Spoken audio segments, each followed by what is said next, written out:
Hi, I am Shyamala Khammampati. ఈరోజు వచ్చేసి crispy pakodi ఎలా చేసుకోవాలో చూసేద్దాం రండి. పకోడీ కోసం అని చెప్పేసి ఆనియన్స్ తొక్క తీసేసి పెట్టేసుకున్నాను. పచ్చిమిర్చి 4 పచ్చిమిర్చి అయితే కట్ చేసుకున్నాను. ఇప్పుడైతే ఆనియన్స్ కట్ చేసుకుంటున్నాను. అలాగే ఇంతవరకు నా ఛానల్ని ఎవరైనా సబ్స్క్రైబ్ చేసుకోకపోతే సబ్స్క్రైబ్ చేసుకొని లైక్ చేయండి, షేర్ చేయండి. అలాగే ఇంతవరకు ఇప్పుడు సబ్స్క్రైబ్ చేసుకున్న వాళ్ళందరికీ థ్యాంక్స్ అండి. ఇప్పుడైతే ఉల్లిపాయలు కట్ చేయడం అయితే అయిపోయింది. ఇప్పుడైతే ఈ ఉల్లిపాయలని బౌల్లోకి తీసేసుకున్నాను.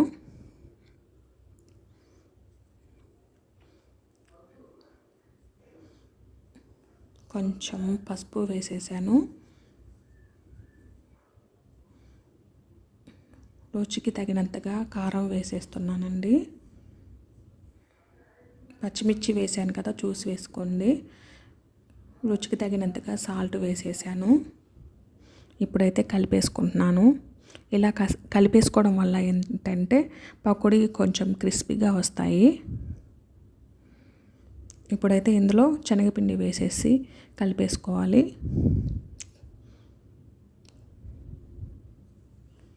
కొంచెం వాటర్ వేసేసుకోండి, చూసి వేసుకోండి. కొంచెం గట్టిగా కలుపుకోండి పిండిని అయితే.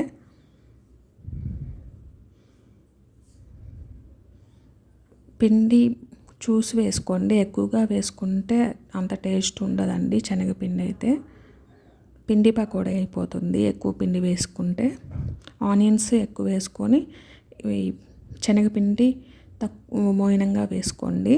కొంచెం కరివేపాకు కూడా వేసేసాను. ఇప్పుడైతే కలిపేసుకున్నాను పిండిని అయితే. ఇప్పుడైతే నూనెలో వేసేస్తున్నాను.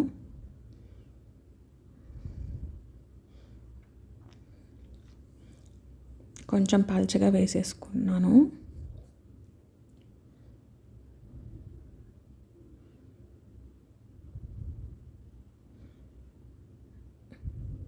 బయట చేసే పకోడీలాగా అయితే ఉన్నాయండి, చాలా బాగా వచ్చాయి.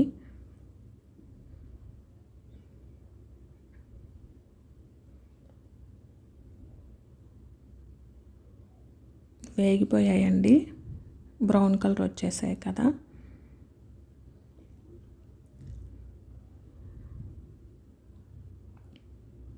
ఇంకొక వాయి కూడా వేసేసాను.